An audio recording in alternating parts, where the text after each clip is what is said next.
You're looking at the last moments of a man's life. It's video his own mom won't watch. What the hell happened to him? You see a grown man here. His mom sees the little boy who played on traveling soccer teams. Mom and son even worked side by side at a travel business, for a while anyway. He was pretty good. A back injury, pain pills, alcoholism ruined it. They have to hit bottom before they can come back. You can hit bottom and not come back. Richard Watson eventually got kicked out of the house, ordered to stay away. Then in December, 2 years ago, he came back one last time. And he was asleep on the floor in the garage. Well, Charlie picked up the phone and called the police. He'll dry out or get sober. He'll stop and maybe really think about what he's doing, and we can get back on the road to recovery again. But just a few days later, Richard died here in the Jasper County Jail. The current sheriff says Richard was irrational and needed to be restrained to prevent injury to himself. We acted in the way that we felt was appropriate. We cared for him in a way that we thought was the best way. The sheriff says Richard got strapped into an emergency restraint chair after he crashed his head through a window in the jail. His mom disputes that account in a lawsuit. She says he fell and hit the window. After the incident, jailers then strapped Richard down one leg at a time, one arm at a time, and by each shoulder. Mommy! Mommy! Use of the chairs has attracted controversy across the country. OJ's singer Eddie Levert's son died in a restraint chair in Ohio. Died after being denied psychiatric medication. In a similar incident in Florida, 19-year-old Daniel Linsenbigler, arrested for 2 misdemeanors, died in a restraint chair.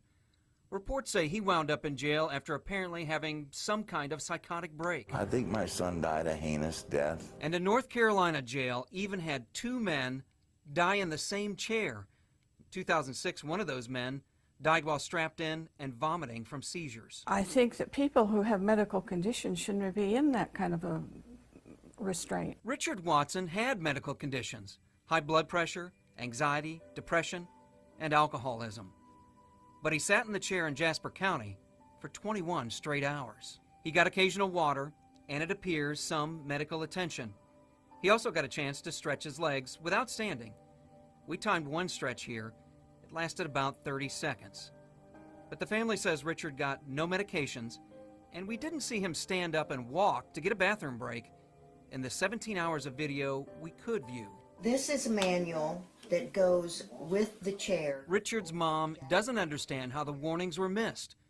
One warning from the maker even says use of the chair without thoroughly understanding the instructions could cause injury or death. And even the manufacturer says 21 hours is way too long. Detainees should not be left in the emergency restraint chair for more than 2 hours. Why is my kid dead? In the last few weeks, Jasper County paid a $5,000 deductible on a $250,000 insurance settlement in this case.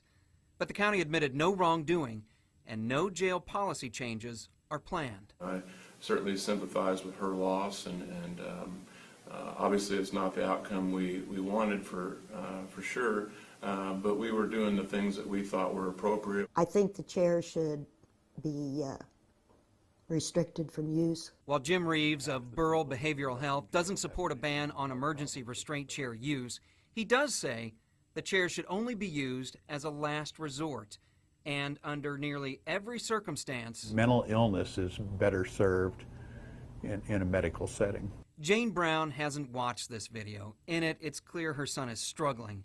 After several hours, his head is no longer upright. He slumps. His jail uniform appears wet. And then the struggle is over. He was alone, he was scared, and he knew he was dying. I can't. Jane Brown just wanted her son back alive. And now, she doesn't want to hear about another person dying in a restraint chair. My kid's gone. You can't bring him back.